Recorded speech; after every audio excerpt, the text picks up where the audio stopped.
इसलिए आचार्य कहते हैं सम्यक दृष्टि को भी एकांत रूप से पुण्य का बंध नहीं होता। क्वचित पापम क्वचित पुण्यम, कभी पुण्य का बंध होता है तो कभी पाप का भी बंध होता रहता है। कभी शुभ रूप प्रवृत्ति करता है तो कभी अशुभ क्रियाएं भी करता है, इसलिए उसके योग अशुभ भी हो जाते हैं, अशुभ की तरफ भी उसकी तरफ झुकाव हो जाता है। लेकिन उसका जो उपयोग है सम्यक दृष्टि जीव का, वह शुभोपयोग ही कहलाएगा। ये पहले बता चुके हैं आपको। उपयोग शुभ है लेकिन मन वचन कायी की क्रियाएं उसकी अशुभ भी होंगी और शुभ भी होंगी, जैसा करेगा वैसी होंगी। तो उसके लिए पुण्य का भी बंध होगा, पाप का भी बंध होगा। इसी का नाम कर्म चेतना है। अच्छे कर्म करो, सत्कर्म करो, कहा जाता है ना, शुभ कर्म करो। क्या करो? तो अपने मन वचन काया को बिल्कुल शुभ बनाओ और अपने उपयोग को भी शुभ बनाओ। सम्यक्त की प्राप्ति भी होना अपने आप में दुर्लभ है, क्योंकि अगर आपको सही ढंग से आत्मा, कर्म, इन सब की बंध व्यवस्था, मोक्ष व्यवस्था नयों के हिसाब से बिल्कुल सही ढंग से आपकी श्रद्धा में ज्ञान में आएगी, तो ही आपको तत्व का सही श्रद्धान कहलाया जाएगा। और अगर आपने ऐसा मान लिया कि व्यवहार में झूठा है, समझ आ रहा है, व्यवहार से तो जो है कर्म का बंध कहा गया है, व्यवहार से तो वह यूं ही कहा जाता है, वास्तव में तो आत्मा कर्म का बंध करता ही नहीं, आत्मा तो अपने भावों का करता है। ऐसा मानने वाला कभी सम्यक दृष्टि नहीं हो सकता। समझ आ रहा? इसलिए ये तीन चेतनाओं के वर्णन में सबसे मुख्य चीज है कि हम कर्म चेतना जब शुभ करने लग जाएंगे तो क्या होगा? जो हमें कर्म के फल मिल रहे हैं, उन कर्म के फलों में भी हमारी चेतना शुभ रूप अगर परिणमन करती रहेगी तो वह कर्म के फल अपना अशुभ फल देकर के भी खिरते जाएंगे, निर्जरा होती चली जाएगी और हमारे लिए मोक्ष मार्ग आगे बढ़ता चला जाएगा, है ना। ये निर्जरा, संवर और मोक्ष मार्ग पर आगे बढ़ने का यही एक तरीका है। इसलिए जो भी हमारे अंदर चेतना है उसको हम समझें। ज्ञान चेतना तो आपके लिए अभी है ही नहीं, समझ आ रहा है, जानने के लिए है कि हाँ क्या है, ज्ञान चेतना भी होती है, लेकिन वो कब होगी? जब केवल नाणे, समझ आ रहा है, परिणमदि, बस जब ज्ञान में ही आप परिणमन करो, बस ज्ञान ही ज्ञान में, बस आपकी चेतना का उपयोग का परिणमन केवल बस ज्ञान ही ज्ञान में हो, ना कर्म फल का अनुभव हो, ना कोई कर्म आप करो, तब वो चेतना ज्ञान चेतना कहलाएगी। और वह चेतना तभी पूर्ण रूप से बनती है जब अरिहंत और सिद्ध दशा की प्राप्ति हो जाती है। समझ आ रहा है? उससे पहले कर्म चेतना या कर्म फल चेतना, बैठे भी हो शांति से, समझ आ रहा है, तो भी ध्यान रखो हम कर्म कर रहे हैं, क्योंकि मन है, संगी पंचेंद्री जीव है, कर्म चेतना उसकी मुख्यता है, तो कर्म करेगा वो। अब कर्म कर रहा है तो कैसा कर्म कर रहा है ये देखो उसको, बैठे बैठे भी अशुभ तो नहीं सोच रहा है, बैठे बैठे भी किसी के बारे में बुरा तो नहीं सोच रहा है, बैठे बैठे भी किसी का अहित तो नहीं सोच रहा है। क्या समझ आ रहा है? बैठे बैठे भी उसके मन में तो नहीं चल रहा है कि वहां बुरा हो जाए। ये भी आपके उस अशुभ कर्म चेतना में, मतलब मन को पकड़ने वाला शुभ कर्म चेतना में प्रवृत्ति करता है। हाँ? मन के विचार जिसके शुभ रूप रहेंगे वही शुभ कर्म चेतना में लगा रहेगा। इसलिए सबसे बड़ी चीज है शुभ कर्म चेतना बनाना, और ये गृहस्थ के लिए पूर्ण रूप से संभव ही नहीं है। समझ आ रहा है? हर समय पर आप शुभ भाव कर पाओ, ये बहुत कठिन तो क्या इम्पॉसिबल है। समझ आ रहा है? हाँ, क्योंकि जब तक कुछ आगे पीछे लगा रहेगा तब तक आप जो है उसके बारे में राग द्वेष करोगे, और राग द्वेष करोगे तो मन वचन काया की अशुभता आएगी, और अशुभता आई तो अशुभ कर्म चेतना होगी ही। समझ आ रहा है? इसलिए सबसे बड़ी चीज अगर है तो यही है कि हम कुछ अंशों में भी कम करें अशुभ कर्म चेतना को। पूर्ण रूप से तो चलो नहीं हो रही कोई बात नहीं, लेकिन जितना कम हो सके उतनी कम करें। समझ आ रहा है? टाइम निकाल करके देखें 24 घंटे में कितना टाइम अशुभ कर्म चेतना में जाता है और कितना टाइम शुभ कर्म चेतना के रूप में परिणमन करता है। अपनी अपनी काउंटिंग करो, अपना अपना ग्राफ बनाओ। है क्या समझ आ रहा है? मंदिर में कितनी देर बैठे भी तो कितनी देर शुभ भाव रहा, बाकी तो है इधर देखते रहे उधर देखते रहे, ये सोचते रहे वो सोचते रहे, हाँ घर का भी सोचते रहे व्यापार का भी सोचते रहे। कितनी देर तक हम शुभ भाव किए? 1 घंटे में भी, हाँ चलो 1 घंटे में पौन घंटे भी मान लें, हाँ 40 मिनट भी मान लें तो भी बहुत बड़ी बात है। 24 घंटे में जो अशुभ हो रहा है उसकी अपेक्षा से तो ये 40 मिनट कितना सामान्य रखेगा? समझ आ रहा है? मतलब एक तरफ तो आपके सामने विष का समुद्र है और एक तरफ जो है छोटी सी अमृत की कड़िकाएं हैं। समझ आ रहा है? तो प्रभाव किसका बढ़ेगा? अमृत विष रूप परिणमन करेगा कि विष अमृत रूप परिणमन करेगा? जिसकी क्वांटिटी ज्यादा होगी। समझ आ रहा है? यही हमें सोच करके अपने भावों को अशुभ से शुभ में लाने की कोशिश करना चाहिए। इसलिए ये चेतना रूप जो परिणमन है, हम समझें जैसा हम भाव कर रहे हैं वैसा ही चेतना का परिणमन हो रहा है। इसलिए पिछले वाली गाथा से इस चेतना को आचार्य ने जोड़ा है, आचार्य महाराज ने, कि जो हमने भाव किया तो भाव वो सब हमारा क्या है? अशुद्ध निश्चय नय से हमने राग द्वेष रूप भाव किया। समझ आ रहा ना? अब उसी अशुद्ध निश्चय नय से ही राग द्वेष में कमी रूप भाव होगा तो वो भी अशुद्ध निश्चय नय से ही कहलाएगा। समझ आ रहा? शुद्ध निश्चय नय से शुद्ध भावों का करता तो बहुत बाद में होगा, बिल्कुल ध्यान की अवस्था में जब मुनि महाराज बन करके उपसम श्रेणी छपक श्रेणी में बैठेगा तब होएगा। नहीं तो अशुद्ध निश्चय नय में ही आपको देखना है कि जो राग द्वेष मोह का भाव अगर तीव्रता के साथ है तो उसको हम कितना कम कर सकते हैं और कितना कम कर सकते हैं और कितना कम कर सकते हैं। वो जितना कम होगा उतना ही कर्म का बंध भी कम होगा और अशुभ से शुभ रूप होता चला जाएगा। क्योंकि कसाई की तीव्रता में पाप का बंध है और कसाई की मंदता में पुण्य का बंध है। ये इसी का नाम है। तीव्रता में पाप है और मंदता में मंद, और अभाव में शुद्ध भाव है। तो जब अभाव तो बहुत बाद की बात है। समझ आ रहा है? अभी कसाय का अभाव तो बहुत बाद की बात है। अभी तो बस कसायों की मंदता, तो उसी मंदता से शुभ रूप परिणाम आएगा तो उपयोग भी शुभ बनेगा और मन वचन काय की क्रियाओं से शुभ योग भी बनेगा। तब जाकर के पूर्ण रूप से शुभता आने पर ही आगे शुद्धता पर कोई स्टेप आगे बढ़ाया जाएगा। जिनके पास में शुभ नहीं है वो अभी शुद्ध की कल्पनाएं करें, भूल में भी नहीं सोच लेना कि हम शुद्ध के निकट हैं। समझ आ रहा है? शुद्ध के भाव के निकट कौन होगा? जो शुभ भावों से परिपूर्ण होगा वही शुद्ध के निकट होगा। तो जिन्होंने अभी अशुभ ही नहीं छोड़ा और शुद्ध की बात करते हैं, समझ आ रहा?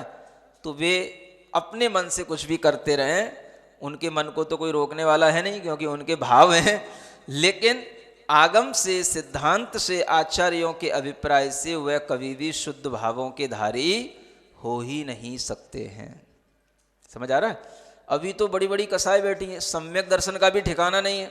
अब मान के बैठ जाओ तो बात अलग है। समझ आ रहा है? तो सम्यक दर्शन का भी अभी ठिकाना नहीं है। तो बड़ी बड़ी जब कसाई बैठी हैं, इन तरह कसायों के उद्रेक चल रहे हैं और हम कहें कि हम तो कसाई से रहित हो गए, निष्कसाय हो गए, तो आपके कहने से ही अगर होता तब तो फिर कब का मोक्ष हो गया होता आपको। तो कहने से तो कुछ नहीं होता। ये सब चीज़ें यथार्थ में जब घटित होंगी तभी हमारी आत्मा में कुछ फलित होता है। और यथार्थ में घटित करने के लिए हमें अपने सब परिणाम मन वचन काय के बदलने पड़ते हैं। संसार से विपरीत है मोक्ष का मार्ग। समझ आ रहा है? बिल्कुल विपरीत है। आपका जितना संसार में इंटरेस्ट रहेगा उतना ही संसार का मार्ग बढ़ेगा, और जब ये इंटरेस्ट छूट करके बिल्कुल अपनी आत्मा पे केंद्रित होगा तब जाकर के आपका मोक्ष मार्ग बनेगा। आप देख लो आपका संसार में कितना इंटरेस्ट है। अभी कोई बता रहा था जैसे करवा चौथ आती है वैसे ही एक अठाई आती है, होई अठाई क्या बोलते हैं, होई अष्टमी। ये मैंने दिल्ली में पहली बार ही सुनी है। समझ आ रहा है? हाँ, तो क्या होता है इसमें? बस है किसके लिए? बेटा तो हो गया, अब तो क्या बेटा का करना है? बेटे की रक्षा करने के लिए, माने एक पति की रक्षा करने के लिए करवा चौथ और बेटे की रक्षा के लिए होई अठाई। समझ आ रहा है? बेटियों की रक्षा के लिए नहीं होता, बेटा बेटी सब आ जाते हैं उसमें, केवल बेटों के लिए, केवल बेटों के लिए। बेटियों से कोई मतलब नहीं, मरो जाओ कहीं रहो कुछ नहीं। हाँ, बहुत बढ़िया बहुत बढ़िया। अब ये तो तुम्हारा धर्म है, समझ आ रहा है ना? और बातें कर रहे हो सम्यक दर्शन की। तो समझो कि हमारी स्थिति कहाँ है, हमारे जो है लेवल कहाँ पे टच कर रहा है और हम कौन से लेवल की बात कर रहे हैं। तो अभी हमारा इतना भी मोह नहीं छूट पा रहा है कि हम अपने पति का बेटे के लिए दीर्घ आयु की कल्पना कर रहे हैं, मतलब हम उनके संसार से अपना संसार बढ़ाने की कल्पना कर रहे हैं एक तरीके से। समझ आ रहा है ना? अरे आपको तो अपने कर्म पर, उनके कर्म पर विश्वास रखना चाहिए कि उनका कर्म जैसा है वो फलित होता है, हमारा कर्म जैसा है वो फलित होता है। हमारे कुछ इस प्रकार के उपवास और व्रत करने से अगर किसी की आयु बढ़ जाती हो तब तो फिर सब यही करते रहते हैं। ऐसी किसी की रक्षा होती है तब तो फिर यही सब करते रहते। तो ये सब चीजें अभी हमारी मान्यताओं में पड़ी हैं, तो अभी तक सम्यक दर्शन का ही ठिकाना नहीं दिख रहा है हमें। तो लोग शुद्ध भावों की बातें कर रहे हैं। समझ आ रहा है? तो आप लोग देखें अपनी मन स्थिति, यहाँ पर जो क्या लिखा जा रहा है, आत्मा सचेतनमयी परिणाम ढोता, छोड़े कभी न उसको, सोचेतना त्रिविध है प्रभु ने कही है कर्म कर्म फल। ओम अरहं नमः।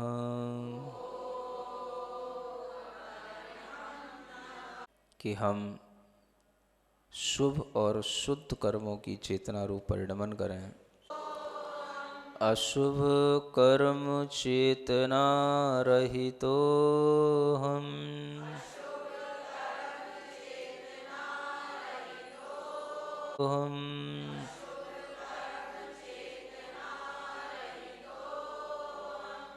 शुभ शुद्ध चेतना सहितो हम। गाथा नंबर 134।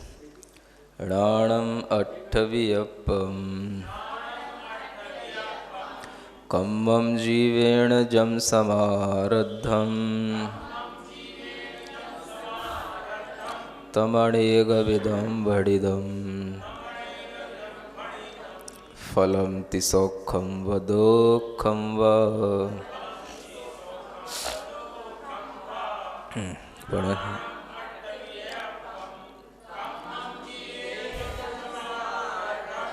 तमणेगविदं भडिदं फलं तिसौखं वदोखं वा। जो यहाँ पर पिछली गाथा में चर्चा थी कि आत्मा चेतना रूप से परिणमन करती है, वह चेतना 3 प्रकार की बताई थी। एक ज्ञान चेतना, एक कर्म चेतना और एक कर्म फल चेतना। उसी का खुलासा करते हुए आचार्य देव इस गाथा में बताते हैं कि ज्ञान चेतना का मतलब क्या है और कर्म कर्मफल चेतना का मतलब क्या है। णाणम अट्ठवियप्पम, ज्ञान का मतलब है जो अर्थ का विकल्प जिसके अंदर प्रतिभाषित हो। अर्थ माने होता है पदार्थ, और उस पदार्थ का विकल्प कहने का मतलब यह है कि वह पदार्थ हमें स्व या पर के भेद रूप ज्ञान के साथ में प्रतिभाषित हो। विकल्प माना वैसे भेद होता है। किसी भी चीज़ का जब हम विभाजन करते हैं तो वह भी विकल्प के रूप में कहा जाता है। तो जो भी पदार्थ हैं उन सब पदार्थों में ये विभाजन करने रूप जो ज्ञान है कि मेरा क्या और तेरा क्या, स्व क्या और पर क्या, यही जो है एक तरह से यहाँ पर ज्ञान चेतना के रूप में कहा गया है। कल जो आपको बताया था वह पंचास्तिकाय के अनुसार बताया था, वह भी आचार्य कुंदकुंद देव का ही अभिप्राय है। और यहाँ पर आज जो बताया जा रहा है यह इस गाथा के अनुसार बताया जा रहा है। और इससे थोड़ा सा हम ज्ञान चेतना को और पहले ले आ सकते हैं। अरहंत सिद्ध से पहले भी हम ज्ञान चेतना का एक अनुभव कर सकते हैं, ज्ञान चेतना में आ सकते हैं, ऐसा इस गाथा से अर्थ निकलता है। क्योंकि यहाँ पर ज्ञान किसको कहा? अर्थ के विकल्प को ज्ञान कहा है। हमें पदार्थों का भेद विभाजन ज्ञान में आ जाए कि जीव पदार्थ हैं, अजीव पदार्थ हैं, और उन जीवों में भी सभी जीवों का अपना अपना जो कर्म है, अपना अपना जो फल है, वह सब जीवों का अपने लिए पर पदार्थ के रूप में जानना है। और जो अपना जीव पदार्थ है वो अलग है, दूसरा जो जीव पदार्थ है वो अलग है। इस तरीके से जो स्व और पर का भेद जान करके जो हम पदार्थों को जानते हैं उसको यहाँ पर ज्ञान चेतना के रूप में कहा गया। ये ज्ञान चेतना जीव अपने अंदर उत्पन्न कर सकता है। ये ज्ञान चेतना तब प्रारंभ होगी जब हम पदार्थों को यथार्थ स्वरूप से जान करके सम्यक ज्ञान के भाव के साथ में उसको हम जैसा है वैसा ही स्वीकार करेंगे, तो वह हमारे लिए ज्ञान चेतना में परिणति कहलाएगी। क्योंकि ये बताया था कि चेतना ही परिणमन करती है, तो वह चेतना का परिणमन ज्ञान चेतना के रूप में होना तो कैसे होना? आपको ये ज्ञान मिल जाए कि दुनिया में बहुत से जीव पदार्थ हैं, लेकिन वे सभी जीव पदार्थ हमारे अपने जीव पदार्थ से भिन्न हैं। जो हमारा जीव पदार्थ है वो सबसे भिन्न है, और प्रत्येक का भी जीव पदार्थ अपना अपना दूसरे से भिन्न भिन्न है। इस तरीके से जो हम पदार्थों को जानेंगे तो वह हमारा जानना सही ज्ञान कहलाएगा। तो वहीं से जो है ज्ञान चेतना प्रारंभ होती है। ज्ञान चेतना का मतलब हो गया कि हमने ज्ञान के माध्यम से चेतना को सही ढंग से समझा, इसका नाम भी ज्ञान चेतना है। अथवा हमारी चेतना में इतना ज्ञान आ गया कि अब हम ये समझने लगे कि स्व क्या है, पर क्या है, तत्व क्या है, कुतत्व क्या है, तत्व भी कितने होते हैं, और उन तत्वों में हमारा परिणमन किस प्रकार से चल रहा है, यह सब जो जानकारी आ जाती है, इसी का नाम यहाँ पर ज्ञान चेतना के रूप में कहा जा रहा है। मतलब ये आप लोगों के लिए एक अच्छी बात है कि पंचास्तिकाय के अनुसार तो ज्ञान चेतना कल अरिहंत और सिद्धों में सिद्ध की थी, लेकिन आप आज इस ग्रंथ के अनुसार ज्ञान चेतना के भागी बन सकते हैं, है ना। ज्ञान चेतना के अधिकारी बन सकते हैं, ज्ञान चेतना का पालन किया जा सकता है, और ज्ञान चेतना हमारे अंदर भी आ जाती है, आ सकती है। इसी पद का एक दूसरा अर्थ भी निकलता है, णाणम अट्ठवियप्पम। अगर इसका दूसरा अर्थ देखते हैं तो ये भी अर्थ निकलता है, अट्ठ माने अर्थ भी होता है और अट्ठ माने आठ भी होता है ना। और विकल्प माने भेद होता है। तो ज्ञान के 8 भेद होते हैं, समझ आ रहा है। एक तो अभी जब तक हमने कभी इन सम्यक ज्ञान वाले इन शास्त्रों को जब तक नहीं पढ़ा या नहीं जाना, तब तक तो हम ज्ञान जो अपनी खोपड़ी में पड़ा हुआ है उसी का नाम ज्ञान समझते हैं, है ना। जो हमारे पास में दिमाग है बस उसी का नाम ज्ञान समझते हैं। लेकिन जब हमारे ज्ञान में ये आ जाता है कि ज्ञान 8 प्रकार का होता है, तो इस विश्वास से भी हमारे अंदर एक चेतना पैदा हो जाती है, एक विश्वास पैदा हो जाता है, उसको भी ज्ञान चेतना कहा जा सकता है। कैसा विश्वास? कि 8 प्रकार के ज्ञानोपयोग हैं, 8 प्रकार का ज्ञान का विभाजन हो जाता है। उसमें 5 सम्यक ज्ञान हैं, 3 मिथ्या ज्ञान है। मतिक ज्ञान, श्रुत ज्ञान, अवधि ज्ञान, मनः परे ज्ञान और केवल ज्ञान, ये 5 ज्ञान सम्यक ज्ञान माने जाते हैं। और इन्हीं में मतिक ज्ञान, श्रुत ज्ञान और अवधि ज्ञान, ये 3 मिथ्या ज्ञान भी होते हैं। तो ऐसे 5 और 3 8 प्रकार के ज्ञानों का विभाजन हो जाता है।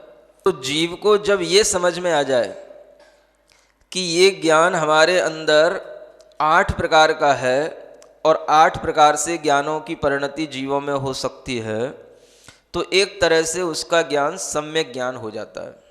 क्योंकि उसको ये समझ में आने लग जाता है कि मिथ्या ज्ञान क्या है, मतिक ज्ञान मिथ्या कैसा होता है, मिथ्या श्रुत ज्ञान क्या होता है, और समीचीन रूप से सम्यक मतिक ज्ञान और सम्यक श्रुत ज्ञान क्या होता है। तो वह मिथ्या ज्ञान को छोड़ेगा, सम्यक ज्ञान को ग्रहण करेगा। यहीं से उसकी ज्ञान चेतना प्रारंभ हो जाती है। तो ज्ञान चेतना का मतलब क्या हो गया? एक अभी तक हमारे लिए अज्ञानता से ये श्रद्धा नहीं होता था कि ज्ञान एक प्रकार का है कि अनेक प्रकार का है, और अनेक प्रकार का भी है तो क्यों है। तो जो ये हमारे अंदर ज्ञान आने लग जाता है कि सब जीवों का अपना अपना ज्ञान स्वभाव है, और सब जीवों के अंदर कर्मों के क्षयोपशम से ही वह ज्ञान पैदा होता है, तो उस ज्ञान का कारण जो है उनके अपने अपने कर्मों का क्षयोपशम है। और उसी में किसी के अंदर मिथ्या रूप ज्ञान है, किसी के अंदर सम्यक रूप ज्ञान है। मिथ्या ज्ञान होगा तो मिथ्यात्व के साथ होगा, मिथ्या दर्शन मिथ्या श्रद्धान के साथ होगा, और सम्यक ज्ञान होगा तो सम्यक दर्शन के साथ होगा। तो ये अपने अंदर एक ज्ञान केवल जानकारी का नाम नहीं है। समझ आ रहा है कि हमने इतना जान लिया तो हमको श्रद्धान हो गया, तो हमारे अंदर ज्ञान चेतना आ गई, ऐसा नहीं समझ बैठना। यहाँ पर बस इतनी ही एक अपने को सुरक्षा रखनी पड़ेगी अपने साथ में। क्या समझ में आया? जान लेने का नाम ज्ञान चेतना नहीं है। ज्ञान चेतना होने पर हमारे अंदर वह एक भाव अपने अंदर प्रकट होने लग जाता है कि हम किसी भी जीव को देख करके उसको हम ज्ञान रूप देखें, और ज्ञान रूप देख करके भी हम ये समझने लगें कि दुनिया में मिथ्या ज्ञानी भी जीव हैं और सम्यक ज्ञानी भी जीव हैं। और मिथ्या ज्ञान से बच करके हम सम्यक ज्ञान की ओर जब देखेंगे तो हमारे अंदर जीव का, अजीव का, या अनेक जीवों में अपने जीव का, पर जीव का, ये जो भेद विज्ञान प्रकट होगा उसको हम ज्ञान चेतना के रूप में समझ सकते हैं। तो क्या मतलब हुआ? ज्ञान चेतना ज्ञान के 8 भेदों को जानने से नहीं, थोड़ा सा भीतर ज्ञान के साथ अनुभव करने से है। वह भी धीरे धीरे आता है। पहले जानकारी होती है, फिर जानकारी होने के बाद में जब हम उसका अनुभव करते हैं, उसी रूप में उसका हम प्रतिभास करते हैं, तो वह हमारे लिए ज्ञान चेतना का प्रतिभास कहलाता है। कैसे? सबके बीच में बैठे हो, समझ आ रहा है, और सभी जीव बैठे हैं, और सबके बीच में बैठकर के भी अपने को ये आभास होना कि मेरा जीवात्मा अलग है और सब जीवात्मा अपने अपने भिन्न भिन्न स्वरूप के साथ में अलग अलग है। ये प्रतिभास करने से आपको अपने जीव का भी सही ज्ञान होगा और दूसरे जीव का भी सही ज्ञान होगा। समझ आ रहा? एक तो ये हमारा लिए ज्ञान केवल बुद्धि का विषय बन गया तो वह ज्ञान चेतना नहीं कहलाएगी। ज्ञान चेतना में वह हमारे लिए विशुद्धि का कारण बने। क्या समझ आया? उसको अनुभव करने से जब हमारे अंदर विशुद्धि परिणाम पैदा होंगे तो वो हमारी ज्ञान चेतना कहलाएगी। और जब हमारे अंदर क्लेश परिणाम होंगे, संक्लेश परिणाम होंगे, तो वो हमारी ज्ञान चेतना नहीं बनेगी।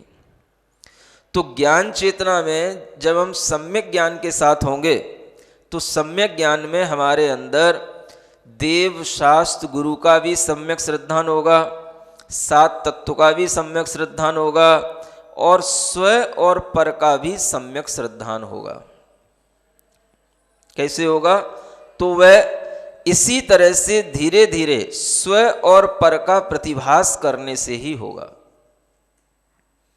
जब तक हम राग द्वेष के साथ में सबसे घुले मिले रहते हैं, तब तक हमको जानकारी होने के बाद भी उसका प्रतिभास नहीं होता है। समझ आ रहा है? जब हमारे अंदर कोई राग द्वेष का अभाव होता है, कोई वियोग होता है, कोई हमारे लिए घटना घट जाती है, तब हमारे लिए थोड़ा सा लगता है कि यह जीव का ऐसा परिणमन था, हमारा अपना जीव का ऐसा परिणमन है। समझ आ रहा है?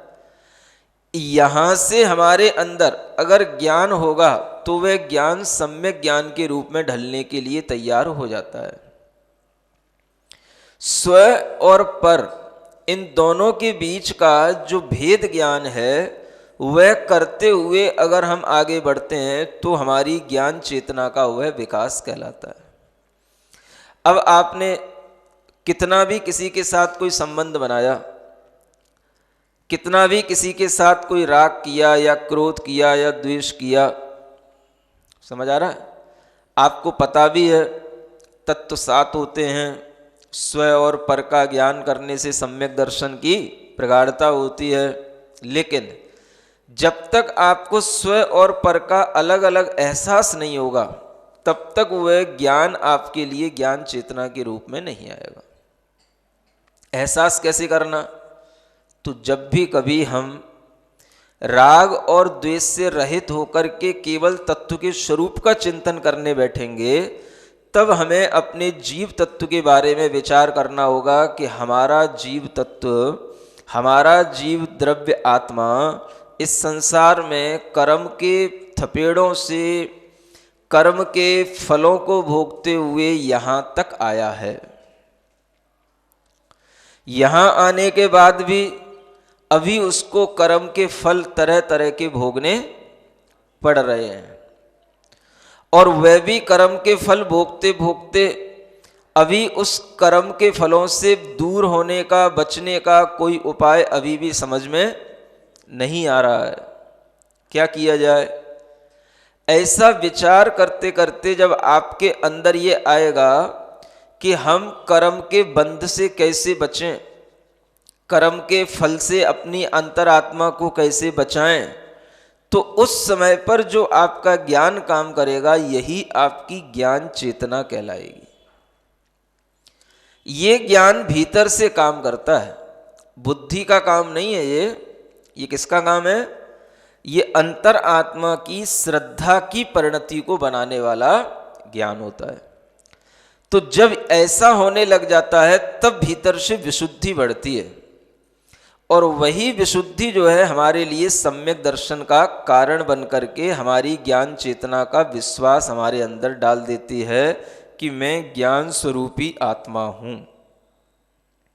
ये विशुद्धि बढ़ेगी तो ही आपको गुरु की देशना का लाभ मिलेगा। तो आप गुरु की देशना के माध्यम से भी अपनी अंदर ये तत्व ज्ञान बढ़ा पाएंगे, अपने अंदर की विशुद्धि परिणाम को बढ़ा पाएंगे, और उसी से वह विशुद्धि बढ़ते बढ़ते वह आगे प्रायोग्य लब्धि आती है, करण लब्धि आती है, तो उन परिणामों तक भी वह विशुद्धि पहुंच पाती है। लेकिन पहले तो ज्ञान गुरु के माध्यम से इतना मिलना चाहिए जिसके माध्यम से हमें स्व और पर का भेद जानने में आने लग जाए। अपना आत्म तत्व क्या है, पराया क्या है, संयोग क्या है, वियोग क्या है, राग क्या है, मोह क्या है, कैसे हम आत्मा के इन परिणामों पर अपना नियंत्रण पा सकते हैं, ये सब जब विचार हमारे अंदर आने लग जाता है तो ही हमारे अंदर एक ज्ञान चेतना प्रारंभ होती है। क्या समझ आया? नहीं तो क्या होता है, कर्म चेतना और कर्म फल चेतना, इनमें हमारा चेतना का परिणमन चलता रहता है। ये तो ज्ञान चेतना हो गई, और जो ज्ञान चेतना से रहित हुआ तो वो अज्ञान चेतना हो गई। अज्ञान चेतना में केवल कर्म चेतना और कर्म फल चेतना। तो कर्म चेतना का मतलब क्या है? तो आचार्य कहते हैं कम्मम जीवेण जम समारद्धम, जीव ने जो कर्म प्रारंभ किए हैं या जो जीव कर्मों को करता चला जा रहा है, जीव के द्वारा जो कर्म किया जाता है वह उसकी कर्म चेतना है। कर्म चेतना का मतलब जीव कर्म कर रहा है, वह कर्म करना प्रारंभ कर देता है तो क्या करता है? जो उसके मन वचन काय की जो चेष्टाएं होती हैं उसकी बुद्धि पूर्वक वे सब उसके अंदर कर्म को अर्जित करती हैं, इसलिए वह कर्म चेतना में परिणत जीव कहलाता है। तो कर्म चेतना में परिणत जीव कौन हो गए?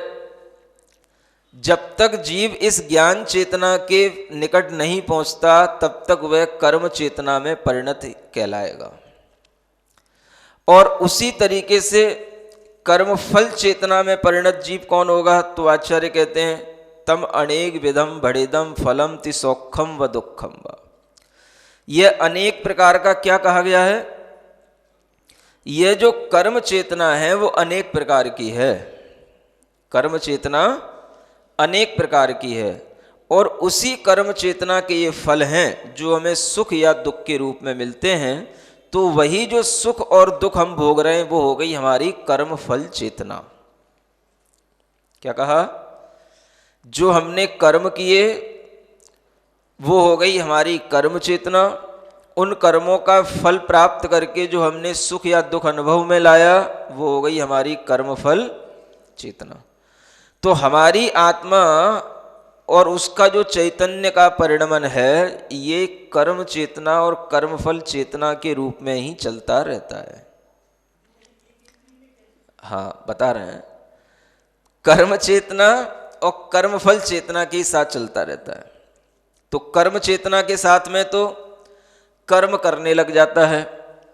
यहाँ पर अनेक प्रकार से थोड़ी सी विवक्षा भेदों के कारण से व्याख्याओं में भेद पड़ जाते हैं, लेकिन आचार्य कहते हैं कि कर्म फल चेतना तब तक मुख्य रूप से चलती है जब तक हमें कोई बुद्धि पूर्वक नया कर्म करने के लिए पर्याय नहीं मिलती है। इसको हमें समझना चाहिए कर्म फल चेतना। कल आपको बताया था कि कर्म फल चेतना एक इंद्रियों में होती है, स्थावरों में होती है, लेकिन आज हम समझेंगे इस गाथा की परिभाषा के अनुसार। और आचार्य ज्ञान सागर जी महाराज जो आचार्य गुरु महाराज के गुरु महाराज हैं, उन्होंने भी जो है इस गाथा के अर्थों में यही भाव दिया है कि कर्म फल चेतना केवल एक इंद्रिय में नहीं होती, एक इंद्रिय से लेकर के असंगी पंचेंद्रिय तक भी कर्म फल चेतना का व्यवहार समझना चाहिए। आज थोड़ा सा नया विस्तार बताया जा रहा है। मतलब क्या है? जब तक असंगी है तब तक वह कोई भी बुद्धि पूर्वक मन के साथ में कोई नया कर्म नहीं कर सकता है, तो वो कर्म का फल ही भोगता रहेगा। इसलिए एक इंद्रिय से लेकर असंगी पंचेंद्रिय तक कर्म फल का बस भोग करता रहता है। उसी कर्म फल के अनुसार उसको जो भाव आएंगे उसी के अनुसार वह कर्म का बंद कर लेगा, लेकिन वह कोई नया कर्म बुद्धि पूर्वक जब तक नहीं करेगा तब तक उसको हम कर्म चेतना नहीं कहेंगे। तो एक इंद्रिय से असंगी पंचेंद्रिय तक हो गई कर्म फल चेतना। आज ये नई व्याख्या हो रही है, समझ आ रहा है? और फिर संगी पंचेंद्रिय जीव से शुरू होती है कर्म चेतना, क्योंकि अब उसके पास मन आ गया, बुद्धि आ गई। अब बुद्धि पूर्वक वह कर्म करेगा, तो वह कुछ भी कर्म करेगा वह उसके लिए कर्म चेतना कहलाएगी। मान लो वह खा रहा है, पी रहा है, दौड़ रहा है, व्यापार कर रहा है, समझ आ रहा है, किसी भी तरीके की पढ़ाई पढ़ रहा है, लौकिक ज्ञान अर्जित कर रहा है, ये सब क्या हो गई उसकी? सब कर्म चेतना है। इसी कर्म चेतना का भोग करते करते कभी उस संगी पंचेंद्रिय जीव को ये लाभ मिले कि उसे ये ज्ञात हो कि ये भी कर्म चेतना हमारे लिए अज्ञान के साथ चल रही है। अभी हमारे लिए ये कर्म चेतना भी कर्म का बंध ही कराने वाली है, और इस कर्म चेतना के कारण से हमारे लिए कोई अच्छे कर्म नहीं हो रहे हैं जो कर्म हमारे आत्मा को हमेशा दुख से मुक्त कर पाए। ये कब ज्ञान होगा? जब वो संगी पंचेंद्रिय होने के बावजूद भी कभी उसको देव शास्त्र गुरु का सानिध्य मिले और कभी उसको ये उपदेश सुनने को मिले, तभी जाकर के उसके अंदर ये वाली कर्म चेतना आएगी, जिसे हमने कल एक दो भागों में विभाजित करके बताया था, एक सत कर्म चेतना और एक असत कर्म चेतना, या एक शुभ कर्म चेतना और एक अशुभ कर्म चेतना। तो जब तक इस जीव को ये ज्ञान नहीं होता तब तक उसकी कर्म चेतना अशुभ रूप में चल रही है। क्या ज्ञान नहीं होता? स्व और पर का ज्ञान नहीं होता, सात तत्व का ज्ञान नहीं होता, वीतराग देव शास्त्र गुरु का श्रद्धान नहीं होता, तब तक उसकी चेतना क्या है? अशुभ रूप अज्ञान चेतना कर्म चेतना के साथ चल रही है। वही जीव जब इस तरह का पुरुषार्थ कभी कर ले, उसको समागम मिल जाए पुण्य के उदय से, उसके लिए समझ में आ जाए, तब उसकी चेतना शुभ कर्म चेतना कहलाती है। तो अशुभ से शुभ कर्म चेतना को बनाना भी अपने आप में बड़ा कठिन काम है। इसलिए यहां पर कहा गया है ये कर्म चेतना अनेक प्रकार की है। अन्यत्र इसको एक कर्म योग के रूप में कहा जाता है। कभी आपने सुना हो कर्म योगी बनो, मतलब क्या? कर्म करो बस। समझ आ रहा है? उसी चीज को हम यहां पर भी घटित कर सकते हैं, वो भाव यही है। कर्म तो हर आदमी कर ही रहा है, अशुभ कर्म भी कर रहा है, शुभ कर्म भी कर रहा है, लेकिन कर्म चेतना से मुक्त नहीं हो पाता है। तो कर्म चेतना से मुक्त कैसे होगा? वह अपनी अशुभ कर्म चेतना से हटकर के शुभ कर्म चेतना में आए और शुभ कर्म चेतना से फिर शुद्ध कर्म चेतना में जाए, तो वह इस संसार से हटकर के कुछ अपनी आत्मा की ओर आता है, तभी जाकर के उसकी कर्म चेतना छूटती है। कर्म करो ये सब कोई कहता है, तो कर्म करने का मतलब है कि आप कुछ ना कुछ सत्कर्म करते रहो। असत कर्म के लिए प्रेरित नहीं किया जाता है। कर्म करो माने अच्छे कर्म करो, अच्छे कार्य करो। कर्म फल चेतना तो असंगी जीवों तक भी है। अब आप संगी बन गए हो, समझ आ रहा है? देखो इससे एक बहुत अच्छा रहस्य निकलता है। अब आप संगी बन गए हो तो कर्म फल चेतना की ओर ध्यान मत दो, कर्म चेतना की ओर ध्यान दो, और उसमें भी शुभ कर्म चेतना की ओर ध्यान दो।